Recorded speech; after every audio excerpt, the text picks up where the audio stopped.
Bachadon naylarimni yopiq deyishdi. Suv bilan ochsam tabiiy homilador bo'lamanmi? Juda ham qiziqarli savol. Hozirgi kunda ko'pchilik akusher ginekologlarimiz orasida trendga chiqqan davolash usuli bu bachadon naylariga suv yuborib, ularni ochishga harakat qilish hisoblanadi. Nima uchun noto'g'ri ekanligini hozir sizlarga tushuntiraman.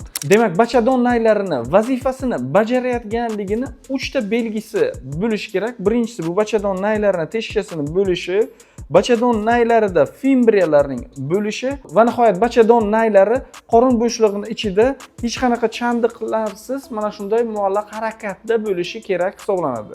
Agarda biz bachadon ichiga suyuqlik yuboradigan bo'lsak, bachadon naylarini ochish maqsadida bu yerdan suyuqlik keladida xohlagan joyidan chiqib ketishi mumkin. Mana bu teshikdan ham chiqib ketishi mumkin. Lekin bu davolash usuli yordamida bachadon naylarini teshigini ochishimiz mumkin, lekin vazifasini tiklab bilmaymiz. O'sha uchun ushbu ish juda ham noto'g'ri hisoblanadi va ushbu ish natijasida biz reproduktologlarga juda ham ko'p bemorlar bachadon naylarida suv yig'ilishi bilan, ya'ni gidrosalping holati bilan kelishyapti. Ushbu holatlarda bizlar bachadon naylarini mana bu yerdan kesishga majbur bo'lyapmiz. Bemorlarga ortiqcha xarajat, ya'ni ortiqcha amaliyot bo'lishiga sabab bo'lyapti. Agar sizda ham xuddi shunga o'xshagan muammo bo'layotgan bo'lsa, albatta malakali shifokorga, xususan reproduktologga murojaat qilishingizni so'rab qolardim.